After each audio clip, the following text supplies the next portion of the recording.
자, 할렐루야. 오늘은 우리가 양육반 국화를 하는 순서입니다. 오늘 국화 성령의 9가지 은사에 대해서 볼 거고요. 이 성령의 9가지 은사가 이제 9가지를 다 다루다 보니까 좀 분량이 좀 많지만 우리가 좀 간단하게 보면서 살펴보면서 이 9가지 은사에 대해서 함께 나누도록 하겠습니다. 먼저 교재 86쪽을 보시면 맨 아래에 그 기본 요절 암송 맨 아래 성령의 9가지 은사 고린도전서 12장 31절 말씀이 있는데요. 우리 같이 먼저 이 말씀을 읽도록 하겠습니다. 너희는 더욱 큰 은사를 사모하라. 내가 또한 가장 좋은 일을 너희에게 보이리라. 아멘. 한 번 더 읽겠습니다. 너희는 더욱 큰 은사를 사모하라.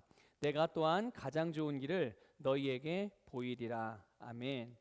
우리 87쪽에 있는 서론을 함께 읽도록 하겠습니다.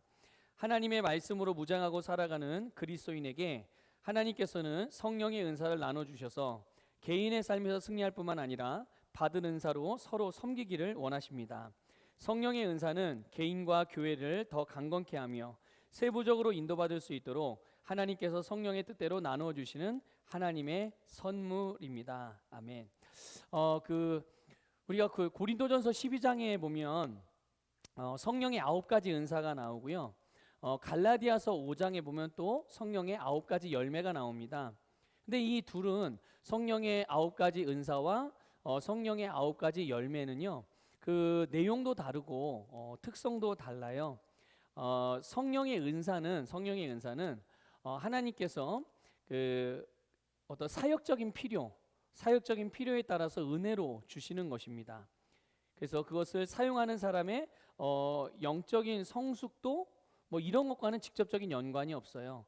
인격적으로 다듬어지지 않았다고 하더라도 하나님께서 그 시간에 어느 한 시점에서 그를 사용하셔서 뭔가 이루실 뜻이 있고 구원할 영혼이 있고 해결하실 어떤 일들이 있을 때 그때는 그 사람의 어떤 영적인 성숙도와 상관없이 그 사람의 어떤 성품이 이렇고 저렇고 상관없이 은사를 나타나게 하셔서 그로 하여금 그 은사를 통해서 하나님께서 하시고자 하시는 일을 이루시는데 바로 이런 은사가 사용되어지는 것입니다. 반면에 성령의 열매는요, 갈라디아서 5장에 나와 있는 성령의 9가지 열매는 그러니까 뭐 사랑, 희락, 화평, 오래 참음, 자비, 양선, 충성, 온유, 절제 이런 것들은 사실 인격적인 요소들입니다.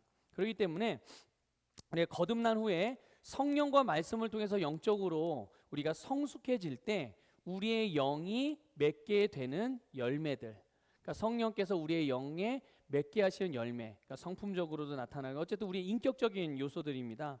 그래서 그 사람의 영적인 성장의 어떤 수준들을 가늠하는 척도가 될 수 있는 것, 그것은 바로 성령의 열매죠. 그런데 일반적으로 우리 성도들이 그 오해하는 부분은 성령의 은사가 강하게 나타나고 또 은사의 어떤 종류들이 다양하게 나타나는 사람들이 마치 어떤 영적으로 굉장히 성숙한 사람인 것처럼 오해하는 경향들이 있어요. 그런데 그것은 나타나는 결과 현상에 집중하기 때문에 그런 것입니다.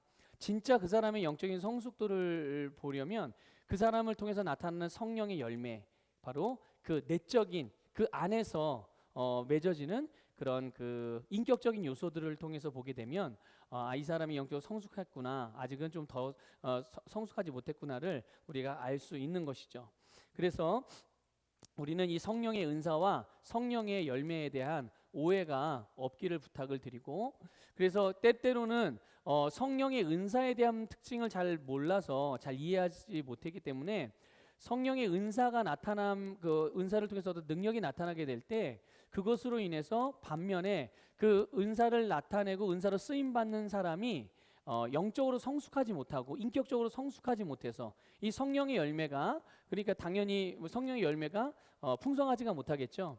이제 그렇다 보니까 이 하나님의 은사를 자기 인격의 수준, 영적인 수준대로, 그런 성숙의 수준만큼대로 그냥 그렇게 사용하다가 때때로는 그걸 잘못 사용해서 사람들에게 상처를 주기도 하고, 그런데 그런 모습들을 보면서 성도들이 어떤 성도들은 그런 모습에 상처를 받기도 하고, 그러다 보니까 아예 은사적인 부분에서 마음을 닫고, 분명히 은사는 하나님이 주시는 것들인데, 하나님으로부터 오는 것들인데도 불구하고 그래서 하나님께 그 쓰임 받고 택함 받는 자리로 나아가는데 이게 제한을 스스로 하고 가로막는 그런 그 불미스러운 일들도 생기거든요. 그런데 우리가 성령의 은사와 열매에 대한 그 이해가 분명하면 이런 부분에 있어서 오해할 필요가 없는 것이죠. 하나님이 주시는 대로 또 하나님께서 우리를 사용하시고자 하시는 대로 우리를 내어드리고 마음껏 하나님께서 우리를 통해서 일하실 수 있게 우리를 내어드릴 수가 있는 것입니다.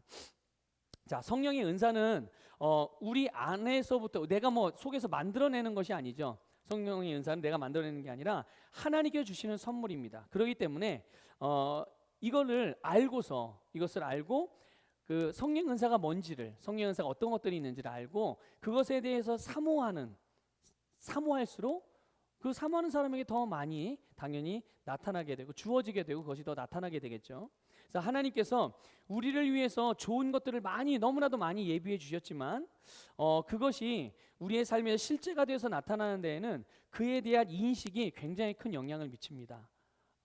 우리가 돈이 있어도 분명히 돈을 가지고 있고 지금 내가 현찰이 없어요. 그런데 현찰 대신에 우리가 체크카드 내지는 신용카드를 가지고 있다고 생각해 봅시다. 근데 내가 지금 너무 배가 고파서 식당 가서 밥을 먹어야 되는데 눈에 보이는 돈이 현금이 없기 때문에 식당에 가서 밥을 사 먹지 못한다고 생각해 보세요. 분명히 내 통장에는 잔고가 들어있고 그것을 체크카드나 통장이나 뭐 신용카드를 사용해서라도 빼서 쓸 수가 있는 거거든요. 그런데 내가 돈이 있다는 것, 통장에 잔고가 있다는 것을 가지고 있음에도 불구하고 그걸 인식하고 있지 못하면 허기진 배를 움켜쥐고서 계속 배고픔과 허기를 느끼며 고통을 받을 수밖에 없는 거예요. 그런데 내가 당장은 눈에 보이는 현금이 없지만 내 통장에 잔고가 있다는 것을 알고 내가 체크카드나 신용카드를 가지고 가서 현금을 찾아서 쓰든 아니면 그것을 현금 대신 카드를 사용해서 음식을 주문해서 먹든, 그래서 이것을 내가 그 음식의 값을 지불할 만큼의 그 돈이 있다는 것, 잔고가 있다는 것, 그것을 인식하고 살아가는 사람들은 그것을 쓸 수가 있는 거죠. 그러니까 인식을 하는 사람은 가지고 있는 것을 충분히 사용해서 거기에 합당한 열매를 가져오게 될 것이고, 그런데 인식하지 못하면 가지고 있음에도 불구하고 사용하지 못하여 그 사용하지 못함으로 인해서 올 수 있는 그런 불편한 상황들을 경험하게 되는 것이에요. 그러니까 은사도 마찬가지입니다. 이 성령의 은사도 이 성령의 은사가 있다는 걸 알고 그것을 기대하고 그것을 사모하며 또 그것을 원하는 그런 사람들에게는 성령께서 역사하시기가 훨씬 더 쉽고 수월하겠죠. 그래서 우리가 이런 부분들을 좀 주의하고 인식할 필요가 있겠습니다. 그러면 우리 고린도전서 12장 1절부터 11절 말씀, 긴 말씀인데 우리 87페이지에 보면요, 이 말씀이 우리에게 무엇을 가르쳐 주냐면 은사의 종류도 가르쳐 주지만 사실 은사의 종류보다 더 중요한 게 있어요. 그게 뭐냐면 은사를 주시는 목적이죠. 이 하나님께서 우리에게 성령의 은사를 주시는 이 9가지 은사를 주시는 목적이 분명히 나타나 있거든요. 그게 어떤 부분이냐면 7절 여러분 교재에는 이제 절수가 나와 있지 않아서 중간에 밑줄 친 부분이에요. 거기 보면 그러나 각 사람에게 성령의 나타남을 주신 것은 유익을 위함이라. 그러니까 은사는 항상 지향점이 뭐냐 하면 유익이에요. 유익. 뭐 개인적인 이득을 말하는 게 아니고요, 공동체의 유익을 말하는 것입니다. 그래서 교회를 세우는 일을 위하여, 교회 공동체를 세우는 일을 위하여, 믿음의 사람들을 세우는 일을 위하여, 그들에게 유익이 되기 위하여서 하나님께서 은사를 주신 것이고요. 그리고 11절 교재 맨 끝부분입니다. 교재에 나와 있는 말씀의 맨 끝부분인데요, 거기 보면 그러나 이 모든 일은 한 분이신 같은 성령께서 역사하시어 그분께서 원하시는 대로 각 사람에게 나누어 주시느니라. 이 은사가 우리에게 주어지는 방식이에요. 그분이 원하시는 대로, 그분께서 원하시는 대로 각 사람에게 나누어 주시는 거죠. 이게 성령의 은사가 우리에게 나타나는 그런 방향들이고요, 방법들입니다. 성령님은 우리의 유익을 위해서 성령님의 뜻대로 각 사람에게 은사를 나누어 주시는 거예요. 그래서 은사들은 이 개개인에게도 유익이 있지만 사실 더 큰 그 목적은 바로 교회를 위한 것입니다. 교회라는 건 건물을 말하는 게 아니라 믿음의 사람들의 공동체를 말하는 거예요. 그렇기 때문에 교회를 위해서 내가 쓰임 받기를 원하는 사람들 있잖아요. 자신이 나는 믿음의 공동체를 위해서, 주님의 영광스러운 교회를 위해서, 주님의 몸된 교회를 위해서 나는 정말 크게 쓰임 받고 싶어. 이걸 정말 순전한 마음으로 간절히 사모하는 사람들이 있어요. 그러면 그런 사람들에게는 당연히 은사가 더 많이 나타나게 돼 있어요. 왜냐하면 성령님이 우리에게 은사를, 이 9가지 은사를 나타나게 하시는 목적은 바로 교회를 유익하게 하기 위함인데, 그 생각과 지향하고 바라는 바가 성령님의 지향하고 바라는 바와 맞으면, 당연히 일치하면, 당연히 성령님은 그 사람에게 당신의 그런 나타남을 더 많은 분량으로 일어나게 하실 것이고요. 그것을 통해서 성령님께서 목적하시는 바, 교회를 더 유익하게 하고 더 건강하게 하고 하나님의 뜻을 이루어 가시는, 하나님의 말씀을 이루어 가시는 일을 행하실 것입니다. 그런데 우리가 여기서 하나 주의할 점은 뭐냐면, 이 성령의 은사들은요, 섬기기 위해서 주어지는 은사잖아요. 그렇죠? 섬기기 위해서 주어진 은사입니다. 교회를 위해서, 다른 성도들의 유익을 위해서 섬기기 위한 은사들인데요, 이거를 가지고 다른 사람들을 통제하기 위한 수단으로 사용하면 안 됩니다. 그것은 은사를 주신 성령님의 목적에서 벗어나는 것이고, 그렇기 때문에 당연히 열매는 좋지 않게 되어 있는 거예요. 특별히 그 사람들에게 사람이 할 수 없는 어떤 능력이 나타난다든지, 다른 사람에게 없는 뭔가를 알게 된다든지, 알게 되는 아는 능력이 나타난다든지, 그러면 당연히 사람들의 이목은 주목을 받게 되거든요. 그리고 사람들이 다른 사람들로 하여금 인정받게 되고, 근데 그걸 가지고 다른 사람들을 섬기고 그 사람들이 성공할 수 있도록, 그 사람들이 성장할 수 있도록, 그 사람들이 더 영적으로 세워질 수 있도록 도와야 되는 건데, 그걸 가지고 다른 사람들을 내 말을 따라서 행하도록, 내 뜻에 동의하게 하기 위해서, 내가 하는 일을 같이 하게 하기 위해서 통제하는 수단으로 사용한다면, 그것은 반드시 좋지 않은 결과를 나타내게 될 것이고, 거기에서 많은 사람들이 상처를 받고 떠나게 되고 분리되어지고 흩어지는 일들이 되고 말 거예요. 그러니까 우리는 성령님께서 우리에게 주신 은사를 주신 목적을 따라서 바른 방향으로 은사를 사용해야 되는 것입니다. 성령의 9가지 은사는요, 3가지로 분류될 수 있어요. 종류는 9가지인데 이거를 세 영역으로 분류를 할 수 있는데요. 첫째는 계시의 은사. 그래서 지식의 말씀, 지혜의 말씀, 영분별의 은사가 계시의 은사. 계시의 은사는 뭐냐면요, 계시라는 말은 뭡니까? 우리가 스스로 알고 애써서 노력해서 알게 되는 게 계시가 아니고요, 그렇게 해서 깨닫게 되는 게 계시가 아니라, 계시는 알려주시는 겁니다. 누가요? 하나님께서. 하나님께서 우리에게 알려주시고 드러나서 보게 하시고 그리고 깨닫게 하시는, 그래서 그렇게 하나님이 알게 하셔서 우리가 알아지고 보여지고 느껴지고 들려지고 알게 되어지는 그런 은사, 그게 바로 지식의 말씀의 은사, 지혜의 말씀의 은사, 그리고 영분별의 은사라고 말할 수 있고요. 그 다음에 두 번째 분류는 이제 능력 은사죠. 능력. 그러니까 이거는 초자연적인 능력이에요. 사람의 힘으로 할 수 없는 그런 능력들이 나타나는 거죠. 그거는 이제 병고침의 은사, 우리 신유의 은사라고 말하는 병고침의 은사, 그리고 믿음의 은사, 그리고 능력 행함의 은사. 이 능력 행함은 기적을 말하는 겁니다. 그 다음에 세 번째 분류는요, 발언의 은사예요. 그러니까 우리의 입술을 통해서, 우리의 말을 통해서 나타나는 은사. 그게 뭐냐면 예언의 은사요, 그리고 방언의 은사고 방언 통역의 은사입니다. 먼저 첫 번째 성령의 은사는요, 지식의 말씀이에요. 여러분, 지식의 말씀의 은사는 하나님 마음에 있는 어떤 사실에 대해서 성령으로 말미암아서 우리에게 알려주시는 초자연적인 계시의 은사입니다. 그러니까 다시 말씀드릴게요. 하나님의 마음에 어떤 사실들이 있잖아요. 하나님 마음에. 근데 그거를 성령으로 말미암아서 우리가 알게 되는 거죠. 근데 그걸 전부 아는 건 아니고요, 그냥 잠깐 알게 되는 거예요. 잠깐, 아주 슬쩍 보게 되는 거고, 슬쩍 느끼게 되는 거고, 슬쩍 알게 되고, 슬쩍 이렇게 듣게 되고, 이런 거를 말하는 거고요.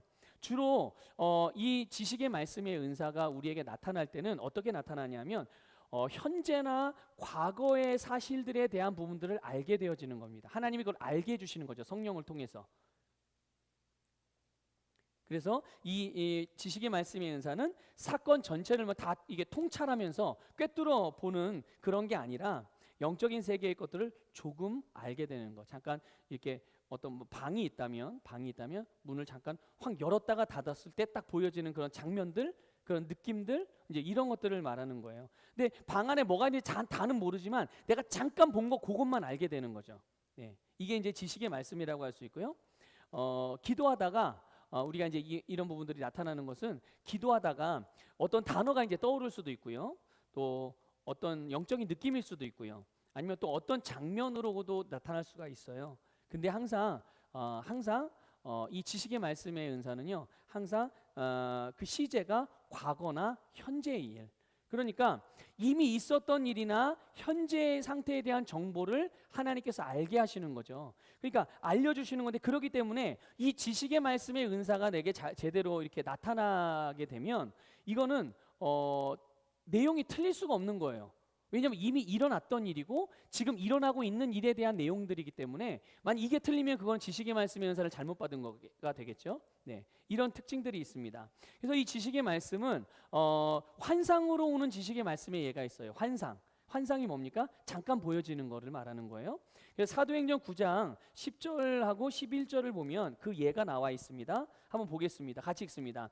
다마스커스에 아나니아라고 하는 한 제자가 있었는데 주께서 그 사람에게 환상 가운데 말씀하시기를 아나니아야 하시니 그가 말하기를 주여 보소서 내가 여기 있나이다 하니 그때 주께서 그에게 말씀하시기를 일어나 고든 길이라고 하는 거리로 가서 유다의 집 타소 사람인 사울을 찾으라. 보라 그가 기도하고 있느니라. 아멘.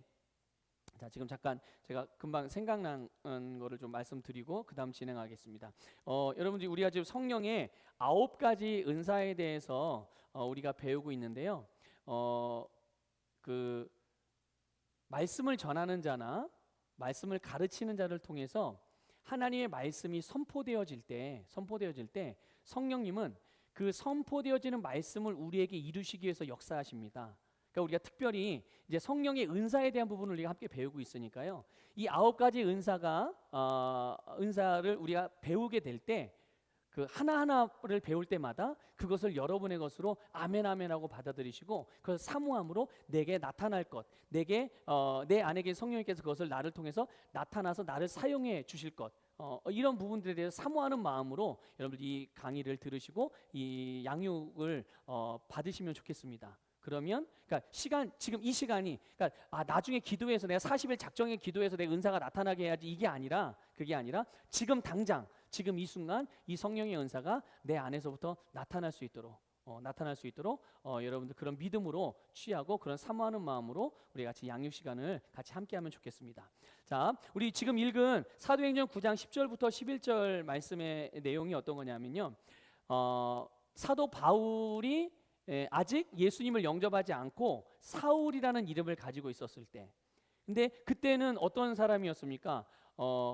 사도 바울이 나중에 표현하길 그렇게 표현했죠. 죄인 중에 괴수라고, 그렇죠? 그렇게 표현할 정도로 예수님 믿는 사람들을 엄청나게 핍박했던 사람이에요. 그런데 그가 예수님 믿는 사람들을 잡아 가두기 위해서 다메섹으로 향하는 길목으로 가다가 거기에서 주님을 만나고 잠깐 눈이 멀게 됩니다. 앞을 보지 못하게 돼요. 그때 유다라는 사람의 집에 이 사울이 머물게 되는데 그 같은 시각에, 그러니까 사도 바울이 그때 그 당시에 사울이었죠. 사울이 유다의 집에 머물러 있는 그 동시간대에 주님이 아나니아라는 성도에게 환상으로 나타나셔서 유다의 집을 알려주시는 거죠. 그래서 사울을 만나라고 가르쳐 주시는 거예요. 그러니까 아나니아가 가야 할 곳 어디죠? 유다의 집으로 가야 되죠. 그래서 거기서 누구를 만나나요? 사울을 만나게 되고요. 그리고 거기에서 그 사람이 뭐 하고 있습니까? 지금 이 환상으로 지식의 말씀의 은사를 통해서 지금 아나니아는 하나님이 알게 하시는 계시를 따지고 뭔가 계속 정보를 알고 있는 거예요. 알게 되고 있는 거예요. 자, 그런데 그 동시간에 지금 사울이 뭐 하고 있는가? 기도하고 있다는 것이죠. 이거를 환상을 통해서 하나님께서 성령을 통하여 구체적으로 이렇게 하나하나 정보를 알려주시는 거죠. 그러니까 보세요. 지금 일어나고 있는 일, 얼마 전에 있었던 일이고 지금 일어나고 있었던 일이기 때문에 이것에 대해서는 틀릴 수가 없는 거죠. 있는 그대로를 알려주시는 거기 때문에, 그러니까 이런 경우는 지식의 말씀의 은사는 따로 해석할 필요가 없는 거예요. 있는 그대로 그냥 받아들이면 되는 것이겠죠. 자, 또 이게 이제 환상으로 오는 지식의 말씀의 예고요. 내적인 계시로 오는 지식의 말씀의 예가 있어요. 내적 계시. 그러니까 우리 성령 인도의 과에서 배웠을 때, 성령 인도의 주제를 할 때 배웠을 때 내적 직감이라고도 말하죠. 내적 직감으로 성령이 우리를 인도하신다. 근데 그런 내적인 계시로 오는 지식의 말씀의 예가 있는데요. 요한복음 4장의 내용이 바로 그것입니다. 예수님이 우물가에서 사마리아 여인을 만나서 대화하는 장면인데, 그때 예수님이요 그 여인의 과거와 지금 현재의 상태에서 정확하게 말씀하시죠. 이 여인은 과거에 5명의 남편을 두고 살았던 한꺼번에 5명을 둔 게 아니라 첫 번째 남편하고 살아봐도 만족이 없어서 첫 번째 남편을 떠나서 두 번째 남편을 만나고, 두 번째 남편을 만나서 살다가 거기도 만족이 없으니까 두 번째 남편도 떠나고 또 세 번째, 이런 식으로 해가지고, 근데 그러다가 지금의 남편까지 만났는데, 이제 이런 내용들, 과거에 있었던 그 여인에게 있었던 일들과 지금 현재 이 여인이 직면한 상황들, 그런 상태들, 그것들을 예수님께서 정확하게 그걸 얘기해 줘요. 예수님이 어떻게 하셨을까요? 예수님은 환상을 본 건 아니에요. 그런데 그 여인을 보자마자 내적인 직감으로 그냥 아신 것입니다. 이게 이제 지식의 말씀의 은사가 내적인 계시로 오는 그런 예가 되겠습니다. 그래서 이 일을 통해서 어떤 일이 일어났나요? 이 지식의 말씀의 은사를 통해서 이 여인이 예수님을 선지자로 인정하고 구원의 진리로 이 여인이 들어오게 되는 거예요. 그러니까 그 여인이 사실은 부끄러운 과거잖아요. 지금 현재 일어나고 있는 것들도 사실은 일반적인 사람들이 평범하게 경험하는 경험이 아니라 숨기고 싶은 그런 경험이에요. 근데 예수님이 그거를 보고서 그냥 다른 사람들은 모르지만 예수님은 아시니까 그걸 들춰내가지고 여인을 부끄럽게 만들고 수치스럽게 만들고 정죄하기 위해서 그 여인에게 그것 과거의 일들과 현재의 그런 그 여인이 숨기고 싶어하는 일들을 말씀하신 게 아니죠. 그 여인을 구원하시기 위해서 예수님이 그것들을 말씀해 주신 거예요. 그런데 이 여인이 그걸 잘 받은 거죠. 그것을 잘 받아서 이 구원의 진리 안으로 이 여인이 들어오게 됩니다. 네. 자, 그리고 이제 구약에도 이런 예가 있어요. 지식의 말씀의 그 은사가 나타나는 그런 예가 있는데요. 열왕기하 5장 25절 26절이에요. 우리 읽어보겠습니다. 그러나 그가 들어가서 그의 주인 앞에 서자 엘리사가 그에게 말하기를 게하시야 네가 어디서 오느냐 하는지라. 그가 말하기를 당신의 종이 아무데도 가지 아니하였나이다 하자 엘리사가 그에게 말하기를 그 사람이 너를 맞이하려고 그의 병거에서 돌이켰을 때 내 마음이 너와 함께 가지 아니하였더냐. 지금이 돈을 받고 옷을 받고 올리브밭과 포도원과 양들과 소들과 남종들과 여종들을 받을 때이더냐. 아멘. 자, 보세요. 엘리사 몰래 이전에 어떤 일이 있었냐면 나아만 장군, 문둥병에 걸렸던 나아만 장군이 엘리사에게 와서 엘리사를 통해서 치유를 받게 됩니다. 그래서 이제 이 나아만 장군이 너무 감사한 마음에 그 사례를 하기 위해서 엘리사에게 좋은 선물을 주려고 하지만 엘리사가 그걸 극구 사양을 하죠. 그래서 그냥 어쩔 수 없이 이 나아만 장군이 자기 가지고 왔던 것들을 다시 가지고 돌아가는 중인데, 그 엘리사의 종이었던 게하시가 엘리사 몰래 그 나아만 장군을 쫓아갑니다. 그래서 나아만 장군에게 선물을 이제 몇 가지의 선물을 받아내죠. 그런데 그 내용을 엘리사는 육신의 영으로 거기에 같이 가지 않았음에도 불구하고 엘리사가 초자연적인 계시로 알게 됩니다. 지금 자기 종이었던 게하시가 지금 뭘 하고 있었는지. 그래서 26절에 보면 내 마음, 엘리사가 내 마음이 너와 함께 가지 않았더냐 이런 것들을 표현했는데, 내 마음이라 이게 바로 내 영이 너와 함께 갔다는 표현이에요. 내 영이 너와 함께 갔다. 그러니까 우리는 이 지식의 말씀을 통해서 이런 정보들을 우리가 알게 되고 하나님이 알려주시는 거죠, 성령을 통해서. 근데 그것을 알고 그 상대방 비밀을 들춰내고 그것을 가지고서 뭔가 그 가십거리로 만들거나 아니면 정죄를 하거나 위협을 하거나 겁을 주거나 이러기 위해서가 아니라요. 이 지식의 말씀의 은사를 통해서 우리가 용기를 잃었을 때 그 힘을 다시 얻게 되고, 또 잃어버린 물건을 찾게 되는 경우도 있고요. 또 이것을 통해서 주님께서 영광을 받으시는 거예요. 이것을 위해서 이 지식의 말씀을 우리에게 지식의 말씀의 은사가 나타나게 하셔서 이것을 통해서 우리를 사용하시는 거죠. 자, 두 번째 은사는요, 지혜의 말씀의 은사입니다. 지혜의 말씀의 은사는 지식의 말씀의 은사와 좀 비슷합니다. 그런데 그 내용에 따라서 구별이 돼요. 그게 뭐냐면 지식의 말씀, 우리가 먼저 봤던 지식의 말씀의 은사는 시제가 과거나 현재의 내용이에요. 그런데 지혜의 말씀의 은사는요, 앞으로 일어날 일에 대한 것들입니다. 앞으로 일어날 일들. 그러니까 물론 이 지혜의 말씀의 은사가 나타날 때, 우리에게서 나타날 때는 현재 일들에 대해서 말하거든요. 근데 초점이 어디냐면 미래적인 일에. 그러니까 지금 이렇게 됐으니 앞으로 이렇게 그 초점과 방향이 미래적인 것에다 맞춰져 있는 거예요. 그래서 하나님의 뜻, 또 하나님이 갖고 계신 어떤 계획들이 있단 말이죠. 이제 앞으로 행하실 일들, 그리고 또 어떤 목적들, 또 앞으로 일어나게 될 일들, 이런 것들에 대해서 성령으로 말미암아 주시는 초자연적인 계시가 바로 지혜의 말씀이다. 네, 이 지혜의 말씀의 은사의 특징이 있어요. 지혜의 말씀은요, 때때로 조건적일 수가 있는 거죠. 그러니까 조건적이라는 말은 내가 뭘 해서 뭘 하면 하나님이 뭘 해주시고 이런 의미가 아니라요, 결과가 바뀔 수 있다는 거예요. 네, 이 내용이 무슨 말인가 하면 이런 거예요. 자, 요나서 3장 4절부터 5절 그리고 10절 말씀인데 우리 같이 읽어보겠습니다. 아마 교재에는 이 성경 말씀이 나와 있지 않기 때문에 우리 화면을 보시면서 같이 보도록 하겠습니다. 자, 요나서 3장 4절부터 5절 그리고 10절 말씀입니다. 같이 읽겠습니다. 요나가 그 성읍에 들어가서 하루 동안 다니며 외쳐 이르되 40일이 지나면 니느웨가 무너지리라 하였더니 니느웨 사람들이 하나님을 믿고 금식을 선포하고 높고 낮은 자를 막론하고 굵은 베옷을 입은지라. 하나님이 그들이 행한 것 곧 그 악한 길에서 돌이켜 떠난 것을 보시고 하나님이 뜻을 돌이키사 그들에게 내리리라고 말씀하신 재앙을 내리지 아니하시니라. 아멘.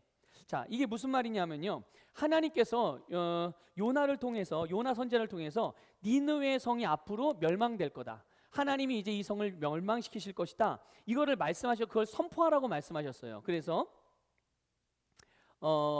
요나가 그것을 선포할 때 이제 하나님의 계획은 뭐예요?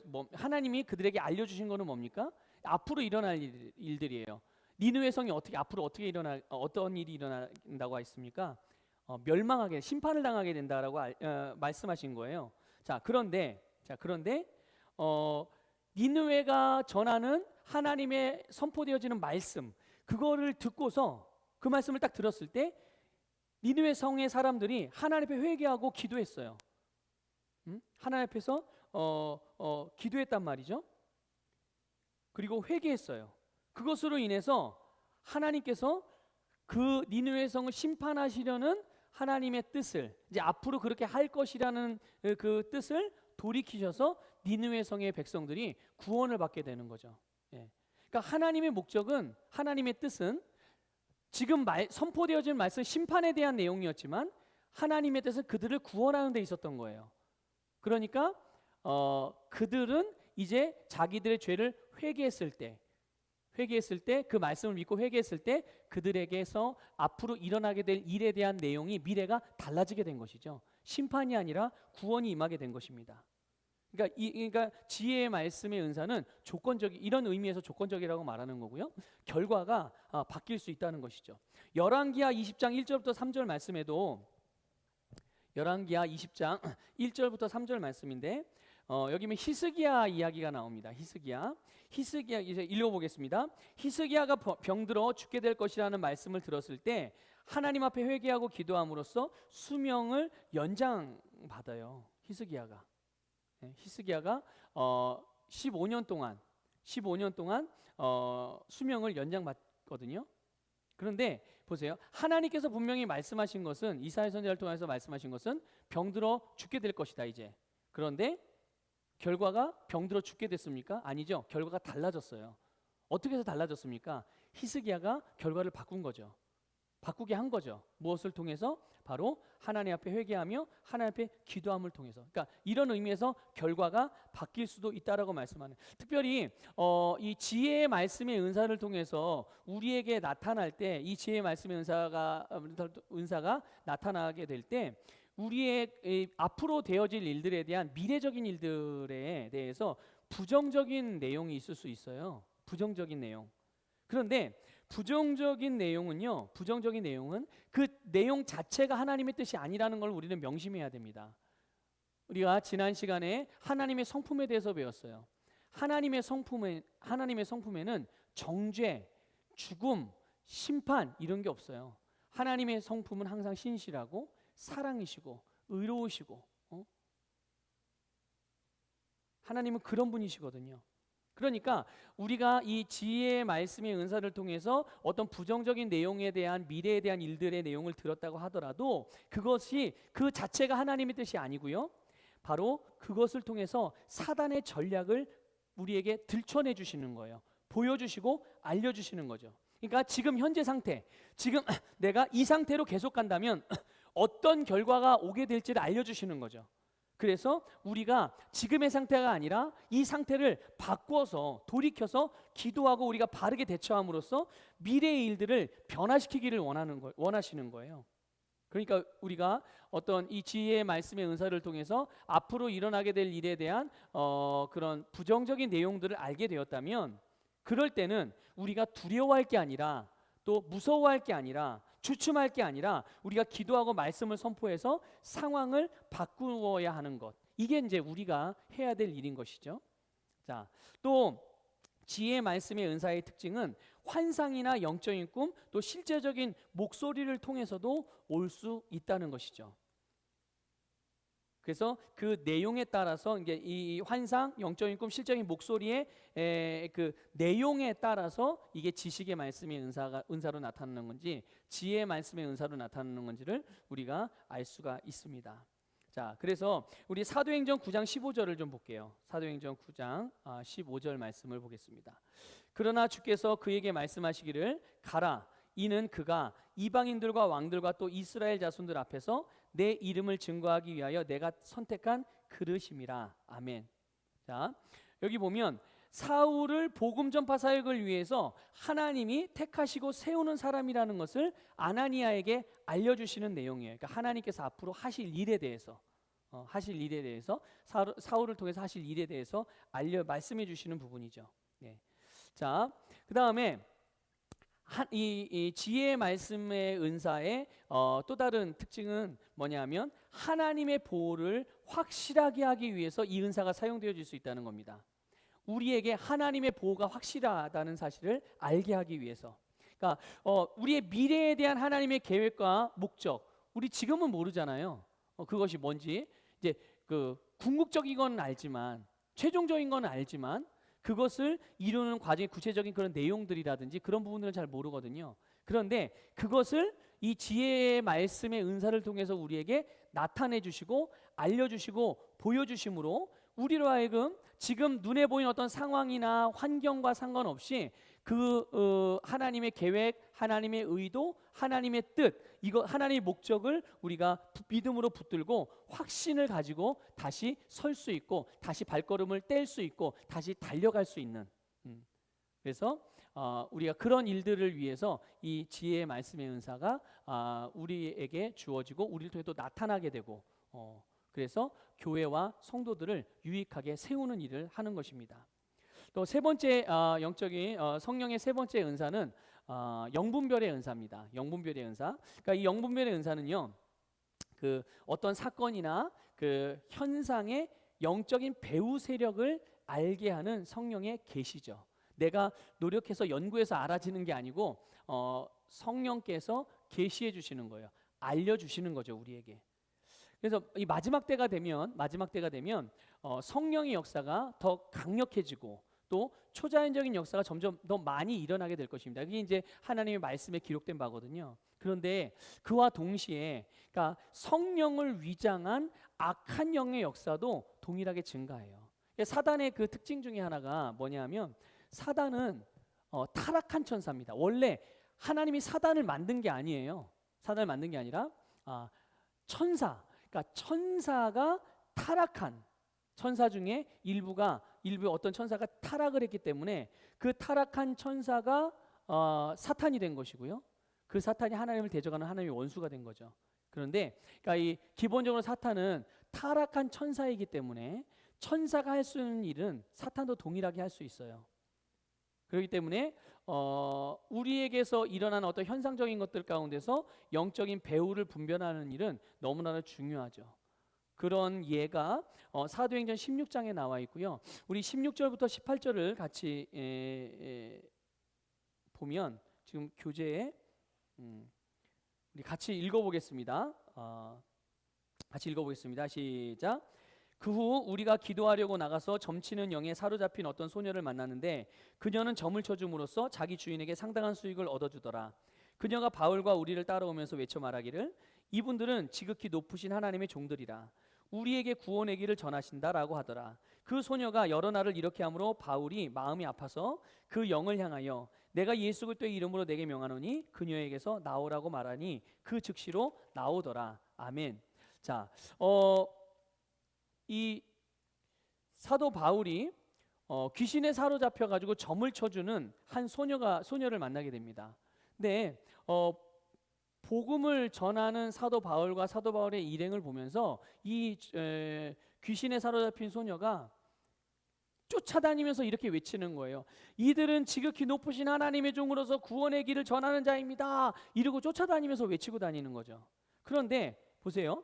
이들은 지극히 높은 하나님의 종으로서 구원의 길을 전하는 자입니다. 이 귀신에 사로잡힌 이 소녀가 하는 말 자체는 틀린 말이 아니죠. 맞는 말입니다. 그런데 그 말을 하게 한 배후에는 점치는 영이라는 악한 영으로부터 나온 말이란 말이죠. 그러니까 결국 이들은 지극히 높은 하나님의 종으로서 구원의 길을 전하는 자입니다라고 외쳐서 사도 바울의 사역을 돕고 하나님의 뜻을 이루는 일에 협력이 되어지는 것이 아니라 이것을 통해서 하나님의 사역을, 사도 바울의 사역을 회방하고 흩고 열매가 풍성하게 맺혀지는 것들을 방해하는 역할을 하는 거예요.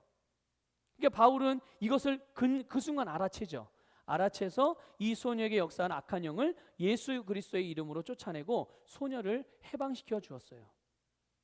여러분, 우리도 우리 가운데 우리의 그 삶의 살아가는 삶에서 일어나는 여러 가지 사건들과 여러 가지 일들이 있고요. 또 우리에게 여러 가지 말해주는 사람들도 많고 정보를 주는 사람들도 많고 어떤 내용들 우리가 모르는 것들을 가르쳐주는 분들도 많이 있을 거예요. 자, 그런데 그때 그 내용 자체도 중요하지만 더 중요한 우리에게 전달되어진 그 정보, 지식 또 그런 말들의 배후에서 역사하는 영이 과연 무엇이냐, 이것들을 잘 분별해내야 됩니다. 특별히 질병을 치유하기 위해서 우리가 기도하게 될 때 그 대상자가 단순히 그냥 손을 얹고 기도하면 치유받을 수 있는 상태인지 아니면 어떤 악한 영이 역사해서 그 영을 쫓아낸 다음에 치유해야 되는 상태인지 우리가 영분별의 은사를 통해서 알 수 있게 되는 것이죠. 그래서 역시 마찬가지로 이런 부분들도 환상이나 음성이나 내적 직감 등의 이런 성령의 인도에 다양한 통로를 통해서 우리가 영들을 분별하는 은사가 나타날 수가 있는 것입니다. 네. 이렇게 계시의 은사로서 세 가지를 알아봤고요. 자, 이제 교재 90쪽에 보면 이제 90쪽에부터 또 세 가지는 이제 능력 은사죠. 믿음의 은사, 능력 행함의 은사, 병 고침의 은사. 먼저 네 번째로 이제 믿음의 은사에 대해서 우리가 함께 나누겠습니다.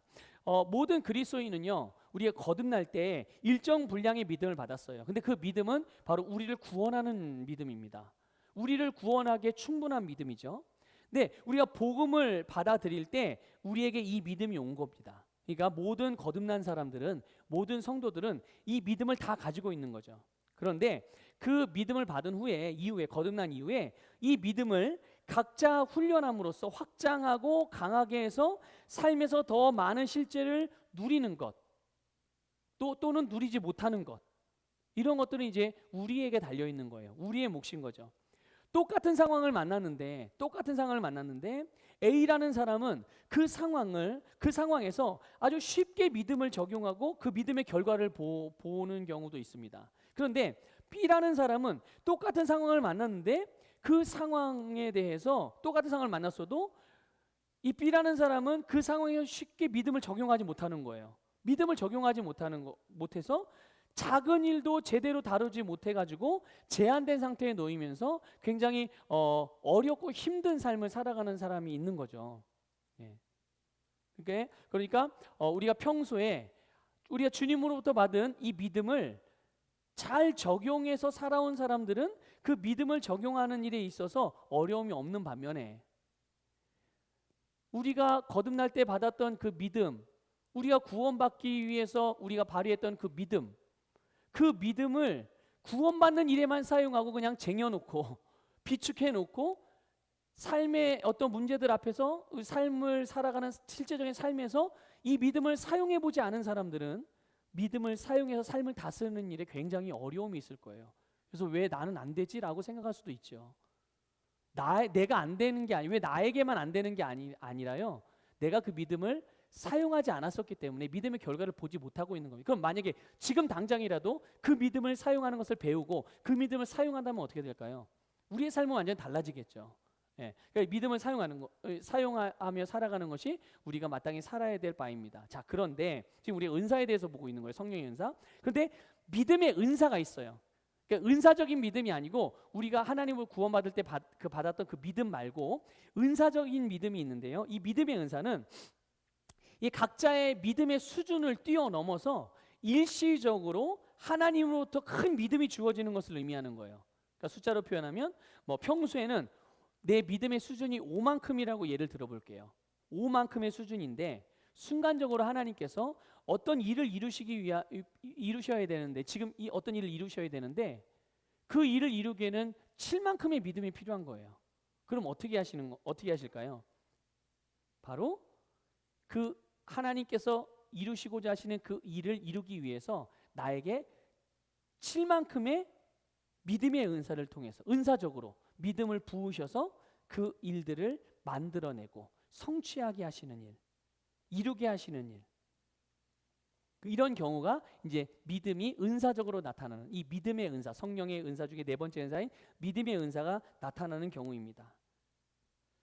그럴 때도 있어요. 우리가 평소에 내 믿음을 이게 어느 한 수준으로 일정 수준으로 그러니까 내 수준으로 믿음을 적용하고 살아왔기 때문에 또 더 큰 믿음이 필요한 부분에 대해서는 아직 믿음을 발휘하지 못하고 있는 경우가 있을 수 있잖아요. 근데 그럴 때 이제 그런 상황에서 우리가 기도할 때 그러니까 그만큼 더 큰 믿음을 발휘할 수 있는 믿음을 더 크게 발휘해야 되는 그 분량이 내가 아직 훈련되어지지 않고 그걸 어떻게 하는지 모르는 상태에서 그냥 기도할 때 그렇게 기도를 시작했는데 기도 중에 갑자기 하나님으로부터 그 믿음이 주어지는 거죠. 이게 은사적으로. 그래서 평소에는 어떤 사건, 어떤 일에 대해서 이것이 해결되고 이루어지는 것에 대해서는 한 번도 생각해 보지 않았는데 갑자기 어느 순간에 그 일이 해결되고 이루어질 것이라고 믿어지기 시작하면서 믿음이 막 내 안에 충만해지는 거죠. 갑자기 막 확신이 강하게 들 때 이게 이제 은사적인 믿음의 역사입니다. 믿음의 은사가 나타나는 경우죠. 사도행전 3장에 나오는 경우가 그런 예인데요. 우리 6절부터 8절을 한번 읽어보겠습니다. 베드로가 말하기를 은과 금은 나에게 없으나 내가 가진 것을 내게 주노니 나사렛 예수 그리스도의 이름으로 일어나 걸으라 하고 오른손으로 그를 잡아 일으키니 그가 즉시 발과 발목에 힘을 얻어서 뛰어 일어서서 걸으며 그들과 함께 성전으로 들어가 걷기도 하고 뛰기도 하며 하나님을 찬양하더라. 아멘. 자, 베드로와 일행이 이제 성전 미문을 지나서 이제 성전으로 향합니다. 자, 그런데 그때 평상시에도 늘 그 성전 미문 앞에서는 이 안진뱅이와 많은 구걸하는 사람들이 있었죠. 그래서 성전에 오는 사람들이 구걸해서 그들의 생명을 연명해 갔었던 것이죠. 그런데 늘 평상시에도 보아왔던 안전뱅이였지만 이날은 갑자기 베드로에게 믿음이 생긴 거죠. 이건 베드로에게 원래 있던 믿음이 아니라 하나님께서 은사적으로 부어주신 겁니다. 그래서 이 믿음의 은사가 나온 거죠. 그러니까 정작 안전뱅이는 일어날 생각도 없었어요. 원래 원래 안진뱅이는 그냥 오늘도 베드로를 보면서 그냥 단순히 자기가 오늘 한 끼를 해결할 수 있는 돈을 원했던 거예요. 그런데 베드로에게는 분명한 믿음이 왔기 때문에, 그래서 베드로는 그 믿음을 가졌기 때문에 일어나서 걸으라고 선포하고 그 손을 잡아 일으키는 담대한 행동을 할 수가 있는 거죠. 그러니까 믿음의 은사가 역사할 때는 이렇게 담대한 행동이 같이 따라오게 되는 거예요. 전혀 예상치 못한 그런 행동들이 이 믿음의 은사가 나타나게 돼. 그러면 어떤 결과가 옵니까? 그 믿음의 은사를 통하여서 정말 될 수 없다고 모두가 생각해보지 못했고 모두가 상상하지 못했던 그런 엄청난 일이 이루어지는 그런 역사가 나타나고, 그것이 이제 그 일들을 통하여서 하나님께서 영광을 받으시게 되는 겁니다. 자, 성령의 은사 다섯 번째 은사는요, 이제 능력 행함의 은사입니다. 능력 행함의 은사인데요, 한마디로 그냥 기적을 말하는 거예요. 기적을 행하는 것. 성경에 기적이 여러 가지 기적이 나와 있죠. 뭐 물을 가른다든지, 이렇게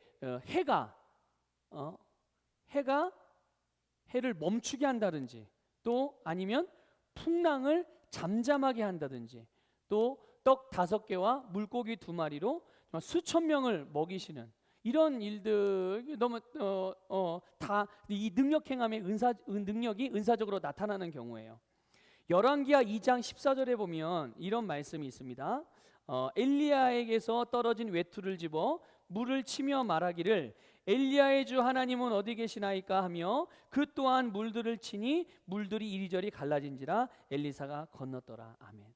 엘리야의 수제자였던, 엘리야의 제자였던, 엘리야의 멘티였던 이 엘리사 선지자, 그러니까 엘리야가 승천할 때 그 떨어졌던 그 외투를 집어 들고서 물을 칠 때 물이 이리저리 갈라지는 역사가 나타났어요.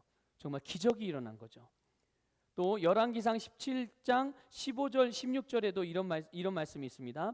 그 여인이 가서 엘리야의 말대로 하니 그 여인과 엘리야와 그녀의 집안이 여러 날을 먹었으나 엘리야를 통하여 하신 주의 말씀대로 가루통도 고갈되지 아니하고 기름병도 비지 아니하였더라. 아멘. 예. 아니 어떻게 된 밀가루통이고 어떻게 된 기름병인데, 밀가루통에서 밀가루를 떠내고 또 떠내도 밀가루가 그대로 있고, 기름병에서 기름을 따라내고 또 따라내도 그대로 병에 기름이 담아져 있고, 이건 자연적인 이런 일들로서는 또 인간의 어떤 상식으로는 이해할 수 없는 부분이에요. 근데 그런 일들이, 이런 초자연적인 일들이 이 능력 행함을 통해서 나타나는 거예요. 기적으로 나타나는 거예요. 그런데 이 능력 행함, 기적이 나타나는 일들은 지금도 여전히 유효해요. 예수님 시대, 아니 그 이전 구약 시대에만 일어났던 일이 아니고요. 지금 현재 이 최첨단의 시대를 살아가는 이 4차 혁명 시대, 4차 혁명 시대, 지금 AI를 통해서 이제 모든 일들을 이루어 가려고 하는 이런 정말 그 놀라운 시대를 우리가 살아가고 있는데, 이런 시대에도 여전히 이 능력 행함의 은사는 유효하게 나타납니다.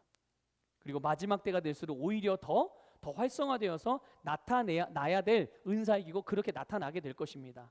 그렇기 때문에 우리는 교회들 안에서 믿음의 공동체들 안에서 또 성도들 안에서 이 능력 행함의 은사에 대한 계시와 나타남이 회복되는 시대에 살고 있기 때문에 이 능력 행함이 나타나기를 사모하고, 이것들이 나타날 때 색안경을 끼고 보는 것이 아니라 지극히 너무나 당연하게 나타내시는 하나님의 뜻이라는 것을, 또 하나님의 뜻을 이루기 위한 방법이라는 것을 우리가 이해하고 받아들이는 것이 중요합니다.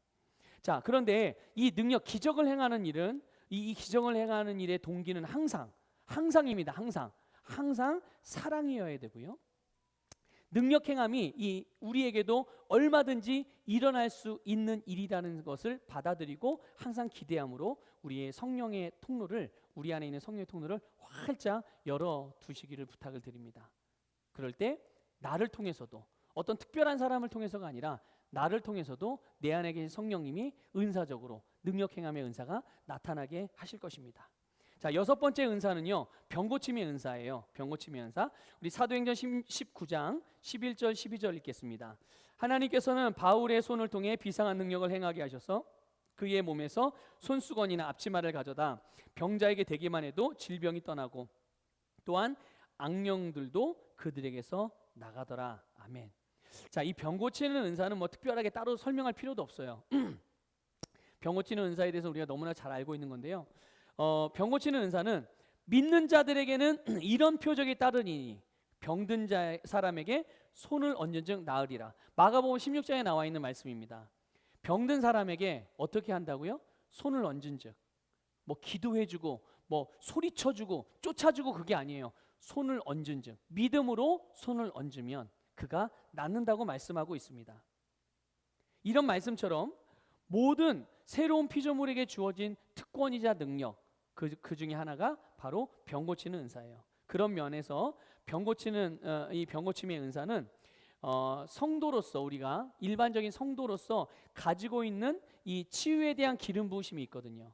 그러니까 지금 좀 전에 말씀드린 마가복음 16장에 나오는 믿는 자들에겐 이런 표적이 따르니 병든 자에게 손을 얹으면 나으리라는 이 말씀은요, 은사적인 믿음, 은사적인 병 고침의 은사에 대해서 말씀하신 게 아니라 믿는 자에게 나타나는 표적을 말하는 거예요. 모든 믿는 사람에게 나타나는, 그러니까 병 고치는 것은 어떤 특별한 사람에게만 나타나는 게 아니라 모든 믿는 사람. 오늘 우리가 이 양육을 배우고 있는 나도, 우리 자신도, 내게도 병 고치는 능력이 있는 거예요. 이 기름 부음이 있는 거죠. 그렇기 때문에 이 치유에 대한 기름 부음이 있지만 이 병 고침의 은사는, 성령의 은사로서의 병 고침의 은사는 그 치유에 대한 기름 부음이 내게 있는 것보다 더 크게 나타나는 상태를 말하는 거예요. 그래서 우리는 또 마찬가지로 이 병 고침의 은사가 우리에게를 통해서 나타나기를 사모할 때 그 은사는 더 우리를 통해서 강력하게 나타나게 될 것입니다. 자, 또 다시 한번 강조하는 것은, 은사는 영혼을 섬기기 위해서 필요에 따라서 성령이 주시는 거라고 말씀을 드렸어요. 그렇기 때문에 병 고치는 은사는, 이 신유의 은사는요, 아픈 사람에 대한 긍휼한 마음을 가지고 기도하면서 손을 그만큼 많이 얻는 사람들에게 더 잘 활발하게 나타나게 됩니다. 네. 그러니까 병든 자를 보고 더 긍휼히 여기는 마음, 일반 사람들보다 더 긍휼한 마음이 더 큰 사람들이 있어요. 그런 마음 때문에 그들을 위해서 기도를 하고 그들을 위해서 더 손을 얹고 믿음으로 손을 얹고 이런 것들을 많이 하는 사람들에게 더 잘 일어나게 되겠죠. 결국 우리의 중심으로부터 사랑으로 말미암은, 또 다른 사람의 유익, 교회의 유익을 위해서 성령이 은사를 나타나게 하시는 목적을 따라 목적에 마음을 합하게 될 때 성령의 은사는 더 확실하고 활발하게 일어나게 될 것입니다. 자, 7번째 은사는요, 예언의 은사입니다. 예언의 은사. 이제 예언의 은사부터 예언의 은사, 방언 통역 은사, 발언의 은사, 이건 다 우리의 말로 나타나는 은사이기 때문에 이거를 발언의 은사라고 그렇게 표현합니다. 자, 예언이 뭡니까? 예언이라는 거는요, 성령의 감동을 따라서 알아들을 수 있는 언어로 선포하는 것. 성령의 감동을 따라서 하나님의 말씀을 알아듣는 언어로 선포하는 게 바로 예언의 의미예요. 우리가 흔히 알고 있는 예언은 주로 거의 95% 아니 뭐 99%라고 표현해도 될 것 같아요. 주로 미래에 대해 예측하는 거라고 이해하고 있거든요, 예언이라는 것은. 그러나 미래를 예측하는 예언은요, 사실 좀 구약적인 개념이 더 큽니다. 그러니까 구약적인 개념으로서의 예언에 대한 개념을 많이 가지고 있기 때문에 그런 쪽으로 자꾸만 생각을 하는 거예요. 그러니까 이 구약적인 개념에 있어서 예언은 선지자적인 사역을 위한 예언이거든요. 선지자적인 사역. 근데 신약으로 넘어오면 예언의 범위가 훨씬 더 넓어지게 됩니다. 구약의 개념으로서의 예언은 뭐냐면요, 앞날을 미리 말하는 예언이에요. 그러니까 하나님이 하시는 말씀을, 하나님이 주신 말씀을 그대로 선포하는 것인데요, 전달하는 것인데 그 내용들이 이제 앞날에 대한 것이죠. 근데 이게 이제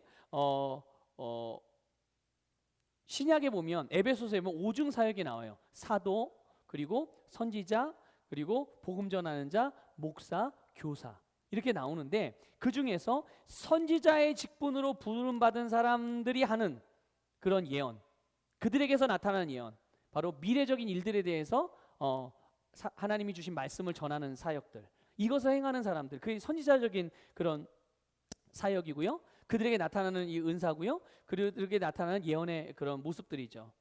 그래서 그것이 신약에도 이렇게 되어 있어요. 사도행전 11장 28절. 이렇게 앞으로 일어날 일들에 대해서 알게 하셔서 그 앞으로 일어날 일을 대비하게 하시는 이런 그 예언, 약간 그 미래적인 예언, 이것에 대한 내용이 나옵니다. 한번 읽어보겠습니다.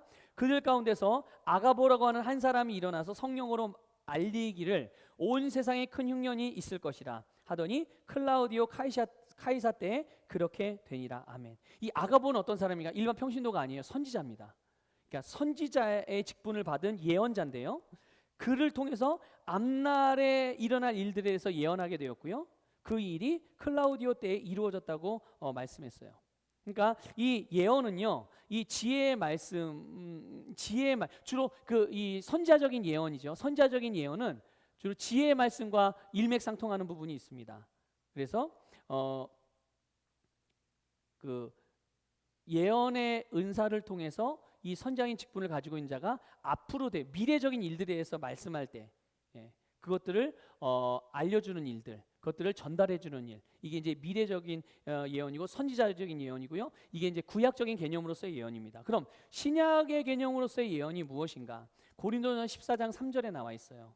한번 읽어보겠습니다. 그러나 예언을 하는 사람은 사람들에게 말하며 덕을 세워주고 권면하고 위로하느니라. 아멘. 자, 뭐 여기 보면 아주 예언의 목적이 분명하게 나와 있죠. 예언을 하는 사람은 사람들에게 말하며, 그러니까 예언은 누구에게 말해요? 사람들에게 말하는 거고요. 그 사람들에게 왜 말합니까? 예언을 왜 말하죠? 덕을 세워주고 권면하고 위로하기 위해서 말해주는 거예요. 그러니까 성령님은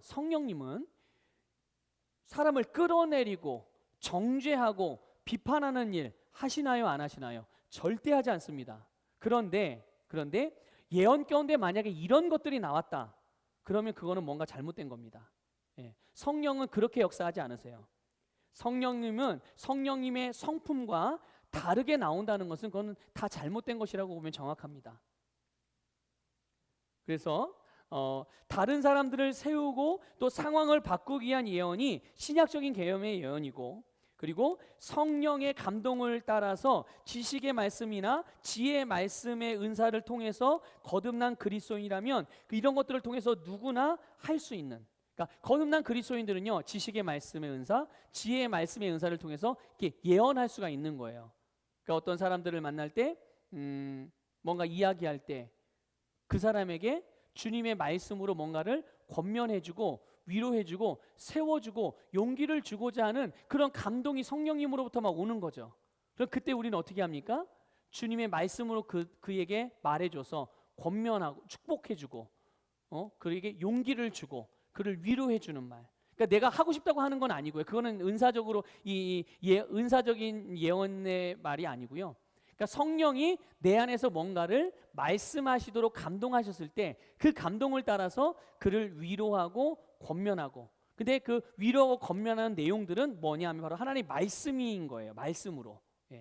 이게 신약적인 개념의 예언이고요. 거듭난 그리스도인이라면 누구든지 할 수 있는 예언인 것이죠. 누구든지.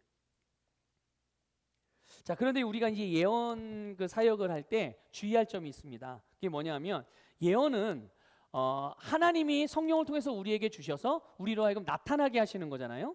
그거는 분명한데 이게 사람을 통해서 전달이 되다 보니까 그 과정에서 변수가 생길 수가 있어요.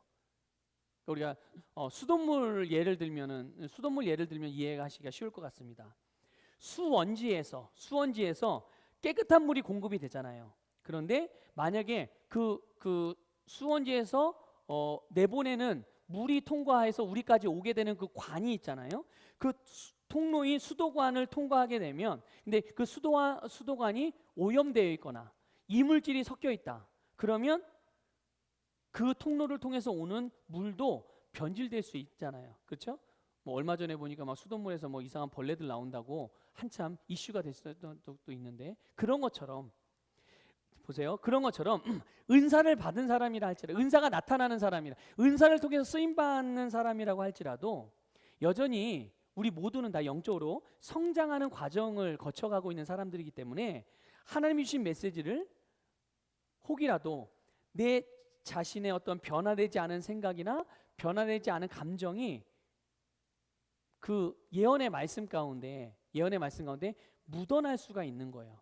그러면 거기에 그게 묻어가지고 변하지 않은 생각, 또 우리에게 안에 있는 어떤 부정적인 감정들, 부정적인 경험들이 거기에 묻어져서 나오게 되면, 그렇게 전달되게 되면 거기에 대해서 잘못된 하나님이 그 예언의 은사를 주셔서 하고자 하신 일과는 다른 그런 결과가 나타날 수도 있어요. 그렇기 때문에 이 예언의 사역과 예언 사역을 할 때 예언되어지는 내용들은 잘 분별해야 되는 것이 너무나도 중요한 것입니다. 자, 우리 교재 91쪽에 이제 8번째 성령의 은사가 나옵니다. 바로 방언 통역인데요. 고린도서 14장 13절부터 15절을 읽겠습니다. 그러므로 알지 못하는 방언으로 말하는 사람은 통역할 수 있도록 기도해야 하리라. 만일 내가 알지 못하는 방언으로 기도하면 내 영은 기도하는 것이지만 나의 지각은 열매를 맺지 못하리라. 그러면 어찌하리요? 내가 영으로 기도하겠고 지각으로도 기도하겠으며 내가 영으로 찬양하겠고 지각으로도 찬양하리라. 아멘. 방언 통역은 방언의 뜻을 이해할 수 있게 되는 아주 하나님의 초자연적인 역사, 이것을 의미하는 것입니다. 네, 이게 방언 통역의 은사인지 이게 방언 통역의 은사가 아닌지 요거를 좀 분별하는 그 기준들이 있어요. 근데 이런 거예요. 이런 거니까 방언 통역의 은사가 아닌 거를 말씀을 드릴게요. 그게 뭐냐면 방언할 때, 이거 우리가 이제 방언으로 막 기도할 때 떠오르는 생각들이 있어요. 또 방언하다 보면 내가 어떤 기도를 하는 것 같다, 이런 식으로 추측하는 내용들이 있거든요. 근데 이거는 방언 통역이 아니에요. 그래서 그걸 떠오르는 생각이나 뭔가 이런 걸 내가 기도하고 있는 것 같아서 내가 우리말로 내가 그거를 이렇게 말하는 것, 이거는 방언 통역의 은사가 아닙니다. 또 방언으로 기도하다가 또 우리말로 기도하다가 이게 번갈아 가면서 기도하는 것도 마찬가지로 방언 통역의 은사가 아니에요. 그걸 방언 통역이라고 말하면 안 됩니다. 여러분, 방언 통역의 은사가 우리에게 나타날 때는요, 방언을 들으면서, 그러니까 통역이라는 게 뭐예요? 동시통역이에요. 동시통역은 마치 외국어를 듣지만 그게 마치 나의 모국어를 듣는 것처럼 그 즉시로 해석되어지고 그 즉시로 알아듣고 그 즉시로 똑같이 말해지는 것을 말하는 거거든요. 방언 통역이 바로 그런 것입니다. 방언을 들을 때 마치 나의 모국어를 듣듯이 단어나 문장, 어조까지 정확하게 대응해서 알아듣게 되는 거예요. 이게 방언 통역의 정확한 의미입니다. 그래서 마찬가지로 이 다른 은사들과 마찬가지로 성령께서 필요를 따라 이 방언 통역 은사도 주시는 거예요. 그렇기 때문에 내가 뭐 그냥 아무 때나 원한다고 해서 이 모든 방언을 다 알아듣는 건 아닙니다. 내가 오늘 옆에서 같이 기도하는 사람, 저 사람이 무슨 기도하나 나 좀 알아들어 봐야 되겠다, 이래서 알아들을 수 있는 게 아니에요. 그게 아니라 하나님께서 필요를 따라서 방언 통역의 은사가 나타나게 하시는 겁니다. 성경에 보면 방언의 종류가 세 종류가 나와요. 세 종류가 나오는데 그게 뭐냐면, 하나는 모든 성도들이 하는 기도의 언어로서의 방언. 그러니까 이거는 성령 충만함 받은 사람들은 누구나 하는 방언이죠. 그리고 두 번째 방언의 종류는 뭐냐면 회중을 향해서 선포되기 위한 방언이 있어요. 회중을 향해, 그러니까 이런 건 이제 대표 기도를 하다가 막 한국말로 하다가 갑자기 방언으로 막 기도를 하는 거예요. 또는 설교를, 메시지를 전하다가 갑자기 방언으로 하면 알아들어요, 못 알아들어요? 못 알아듣죠. 회중은 못 알아듣습니다. 근데 하나님께서 어느 순간에 회중들에게 뭔가를 하실 말씀이 있을 때, 아주 특별한 뭔가 메시지를 전달하시려고 하실 때, 이런 회중을 향해 선포되기 위한 이 방언을 하게 하실 때가 있거든요. 그럴 때는 뭐가 필요할까요? 당연히 이럴 때 통역이 필요한 거예요. 근데 만약에 통역이 없어요. 근데 계속 그런 방언을 말하려고 그래요. 그러면 그 방언은 멈추는 게 좋죠. 왜냐하면 그런 방언은 사람들이 알아들을 수 없기 때문에 유익이 되지 못합니다. 유익이 되지 못해 멈춰요. 바로 근데 이 10마디 방언을 하는 것보다 100마디 1000마디 방언을 하는 것보다 우리말로 나의 말로 기도하는 것이 훨씬 유익이 있다라고 말하는 표현들이 있는데요. 이제 그게 바로 이런 방언을 말하는 거예요.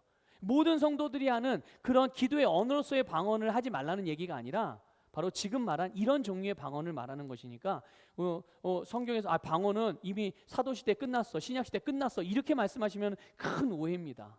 방언의 은사는 지금도, 성령의 은사는 지금도 역사하고 있습니다. 또 세 번째 종류의 방언이 있어요. 그건 뭐냐면 표적으로 방언을 말하게 하는 거죠. 이거는 어떤 의도를 가지고 어떤 의도가 있는 거냐면요, 믿지 않는 자들에게 표적으로 나타나게 하셔서 그 믿지 않는 자들로 그 표적을 보고 믿을 수 있는 기회를 얻게 하시기 위해서 하나님께 표적으로 나타내는 방언들이 있습니다. 그러니까 우리가 이런 방언의 종류가 이런 몇 가지가 있다는 것을 아시고 이 방언 통역이 어느 때 필요한 거구나를 아시면 좋을 것 같습니다. 자, 마지막으로 우리 이제 방언에 대해서, 방언의 은사죠. 방언의 은사에 대해서 함께 나누겠습니다.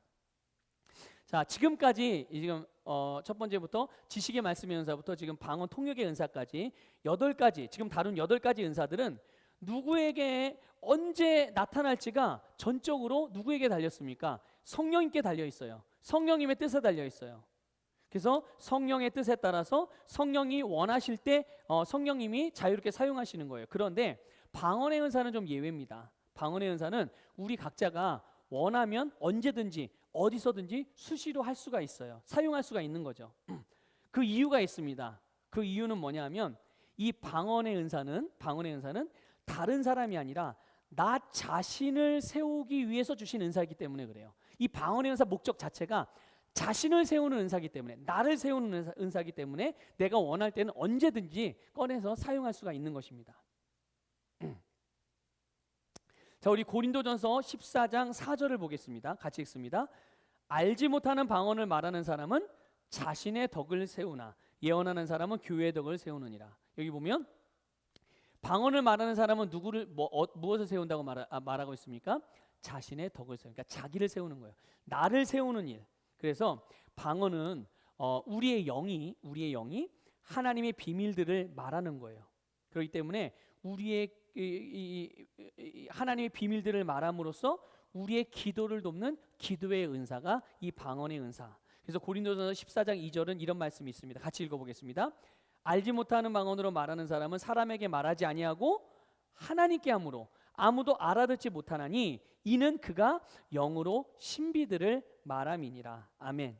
그러니까 이 방언의 은사는요, 우리가 방언으로 기도할 때, 방언의 은사를 사용해서 기도할 때, 그러니까 영으로 기도할 때 내 영이 혼을 통과하지 않고 그저 입을 벌려서 성령의 도우심을 따라 하나님과 직접 대화하는 거예요. 그러니까 보통 우리가 말하는 말은요, 내 혼을 통과해서 말을 한단 말이죠. 근데 방언은요, 영으로 하는 기도는 내 영이 혼을 통과하지 않고 바로 하나님께 말하는 거기 때문에 내 혼이 알아듣지를 못하는 거예요. 내 혼이 이해하지 못하는 거죠.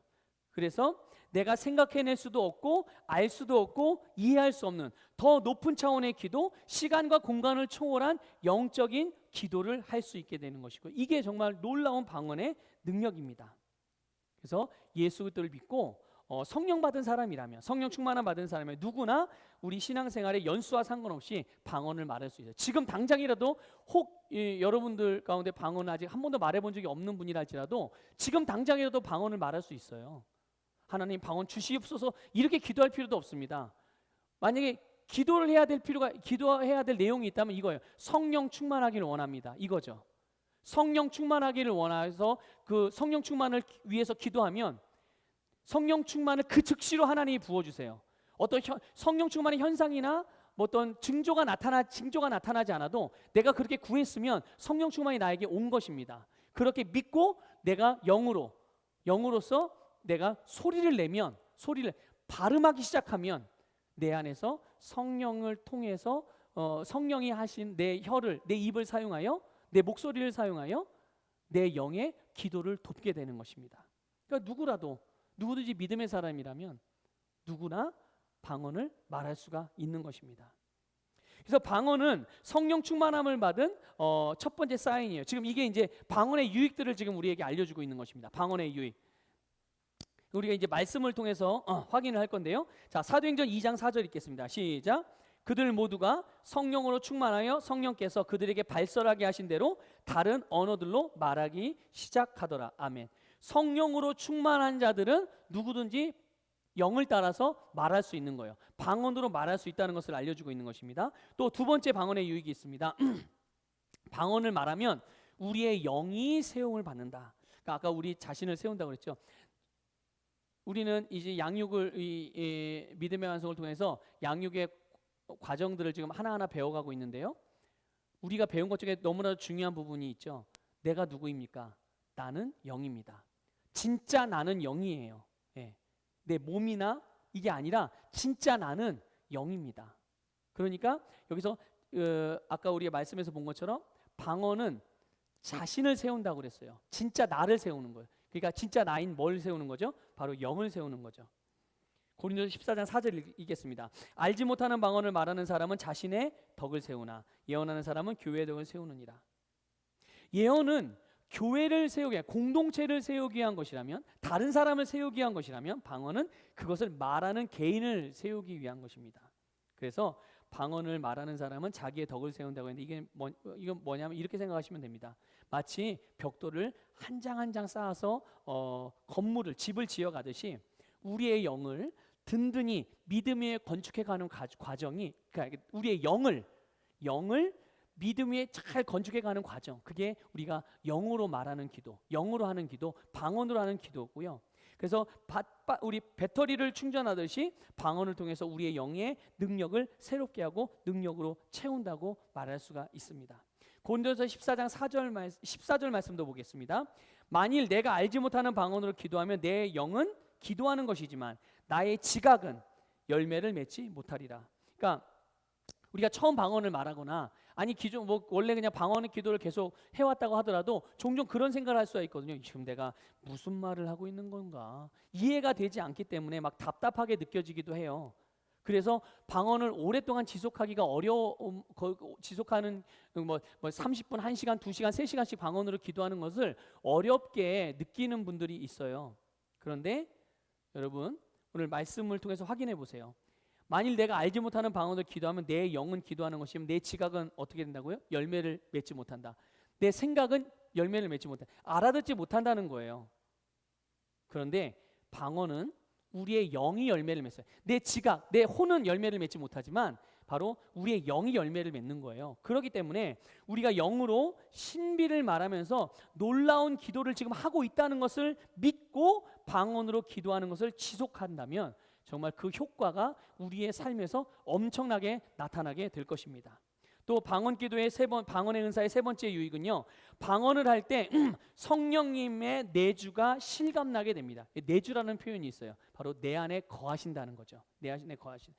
요한복음 14장 16절 17절 읽겠습니다. 또 내가 아버지께 기도하겠고 그분께서 다른 위로자를 너희에게 주시리니 그가 너희와 함께 영원히 거하시리라. 진리의 영인 그를 세상은 영접할 수 없으니 이는 세상이 그를 보지도 못하며 또한 알지도 못하기 때문이라. 그러나 너희는 그를 아나니 이는 그가 너희와 함께 거하시며 또 너희 안에 계실 것임이라. 아멘. 예수님께서 하나님께서 보내실 성령에 대해서 말씀하시면서 앞으로 성령이 오시면 너희 안에 영원히 함께 계실 거라고 말씀하신 거예요. 근데 그 성령님이 언제 임하셨습니까? 바로 오순절 마가의 다락방에서 오셨어요. 그분이 오셔서 이제 우리는 예수를 믿음으로 고백하는 그 순간 성령님이 내 안에 들어오셔서 내 영과 하나가 되어져서 내 안에 영원히 함께 거하시고 계세요. 그래서 방언은 내 안에 계신 성령님이 내 영을 인도해서 내 입을 통해 기도하는 말을 주시는 거기 때문에 방언으로 기도할 때 지금 내 안에 성령님의 함께 하시구나, 성령님이 내 안에 존재하고 계시구나, 이거를 우리가 실감하게 되는 거죠.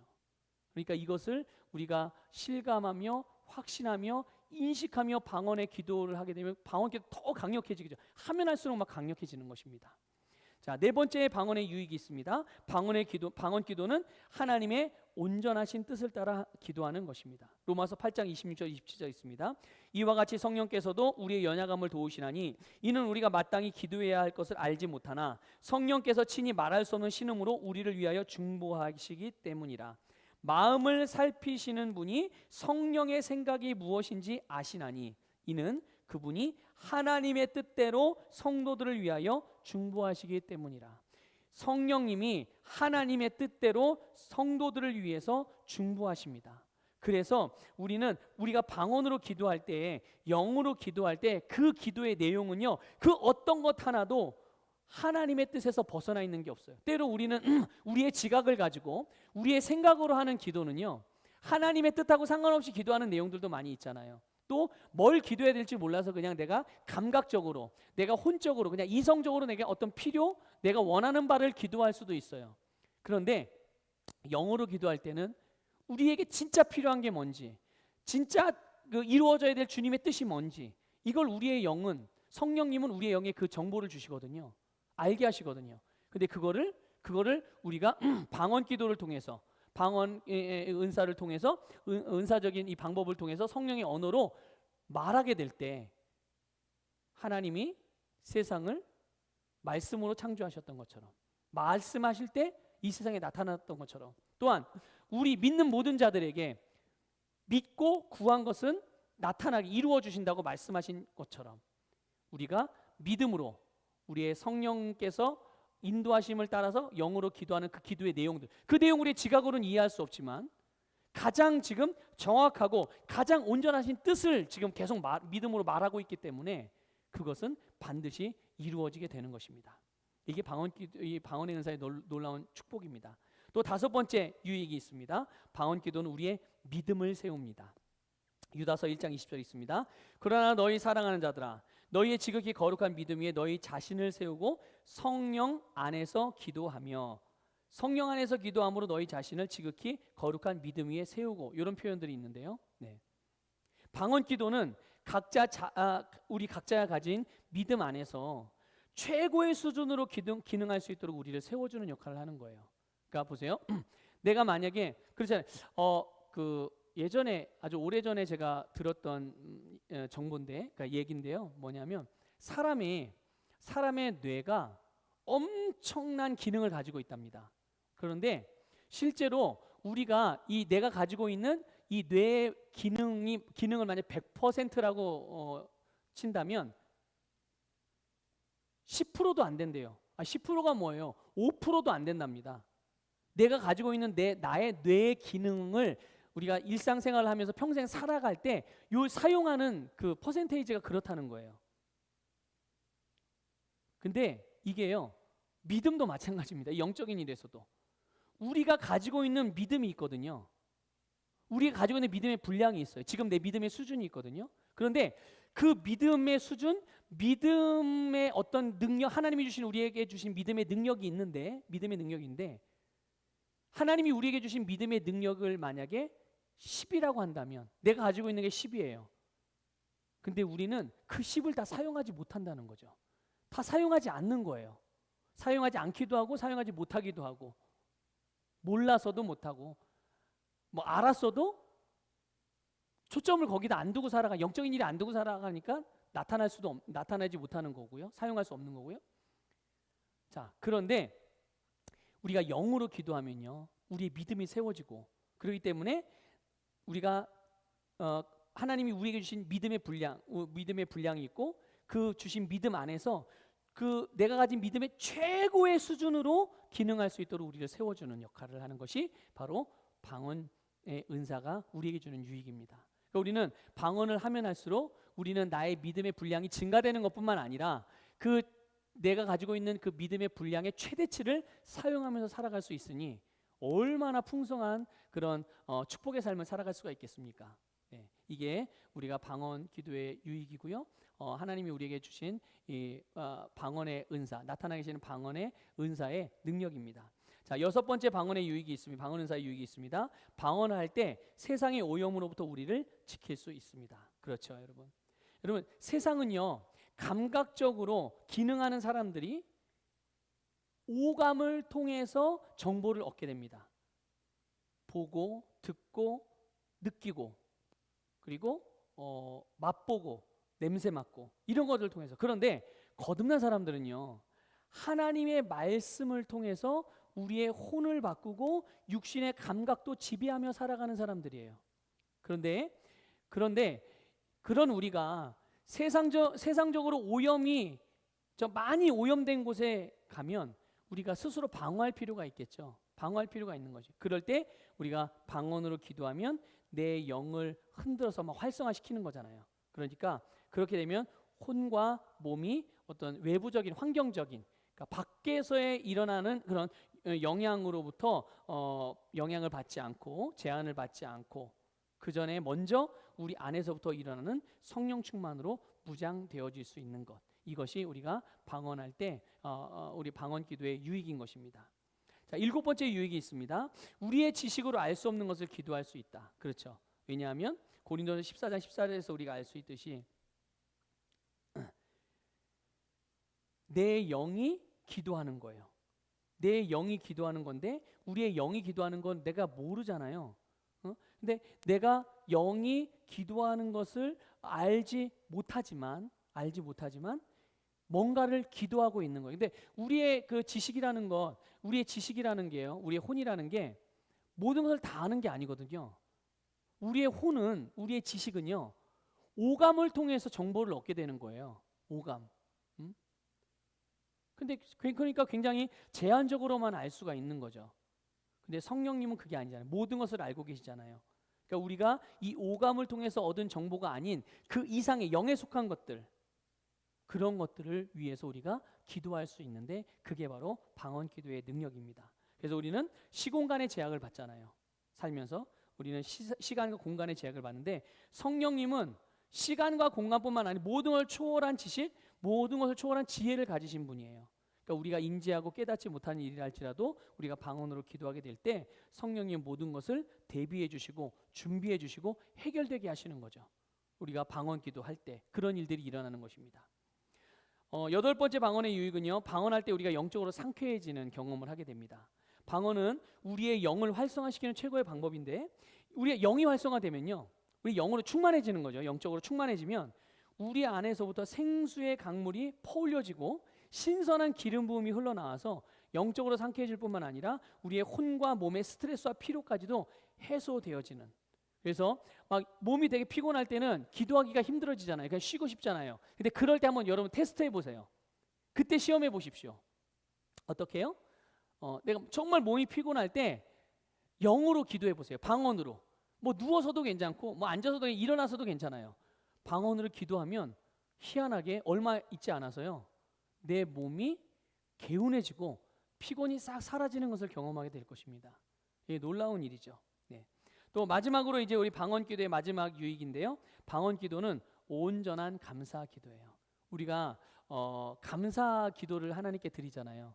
근데 우리가 그 뭘 감사해야 될지 모를 때가 참 많아요. 그러니까 우리가 이 감각으로 정보를 수집하기 때문에 우리의 생각은, 우리 지각은요, 그러니까 그 안에서만 하기 때문에 잊어버리는 것도 있고 감사할 내용들을 또 지나쳐버리는 것들도 있고 이게 감사한 내용인지 분별을 못하는 경우도 있고요.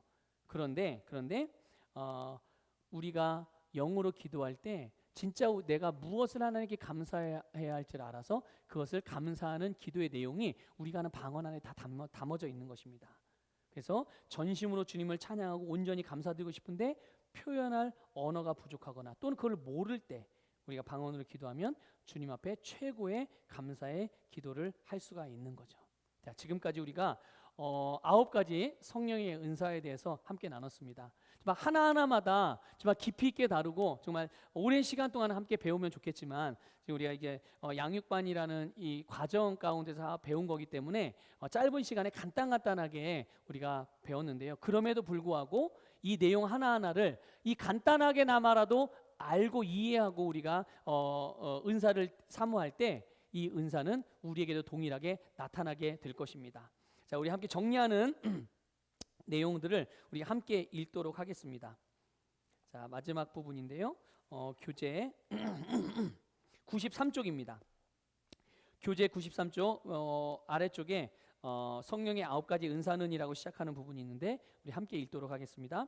성령의 9가지 은사는 하나님께서 우리를 유익하게 하기 위하여 주시는 선물이고 누구든지 사모하는 자에게 나타나게 됩니다. 이러한 은사들이 교회나 셀에 나타나기를 함께 기도하고 사모하며 기대할 때 성령께서는 여러 모양으로 역사하십니다. 우리는 은사를 사모하여 하나님께서 우리에게 예비하신 모든 축복들을 찾아 누려 풍성한 삶으로 예수의 증인이 됩시다. 아멘. 자, 우리 마지막으로 함께 우리 믿음의 고백하겠습니다. 믿음의 고백, 교재 97쪽입니다. 교재 97쪽에 아래쪽에 보면 9번 성령의 9가지 은사가 나와 있어요. 성령의 9가지 은사. 이 부분을 우리가 믿음으로, 그러니까 이 믿음으로 고백한다는 거는요, 우리의 감정도 여기에 싣고, 이 고백에 싣고요, 우리의 믿음도, 우리의 열정도 여기에 실어서 담대하게 고백하는 것입니다. 함께 고백합니다. 나는 오늘도 성령의 은사를 사모합니다. 지식의 말씀과 지혜의 말씀, 영문별의 은사와 병 고치는 은사와 믿음의 은사와 능력 행함, 방언, 예언, 방언 통역이 내 삶과 우리 셀과 우리 교회에 풍성히 나타나 능력 있는 그리스도인, 능력 있는 교회가 되기를 사모합니다. 아멘. 네, 수고하셨고요. 오늘 배운 이 성령의 9가지 은사가 우리 모두의 삶에서 풍성하게 나타나서 우리가 속한 믿음의 공동체 안에서 아름다운 유익이 나타나고 정말 모든 교회들이 주님의 몸으로서 건강하게 아름답게 세워지기를 축복하고 이 시간을 마무리하도록 하겠습니다. 수고하셨습니다.